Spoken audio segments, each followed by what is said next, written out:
விதிகளை மீறினத்தான் வாழ்க்கையம்மா. மேகம் சூழ்ந்து விட்டா கதிரவன் ஜொலிக்காது, சந்தேகம் வந்து விட்டா வாழ்க்கையும் இனிக்காது.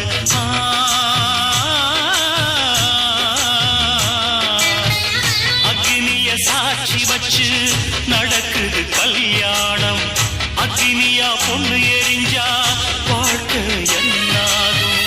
அம்மியத்தான் மிதிக்கணும், அது சொல்லி வச்ச சடங்கு. புருஷன மதிக்கணும், அவன் சொல்லுக்கு நீ அடங்கு. குத்து விளக்கா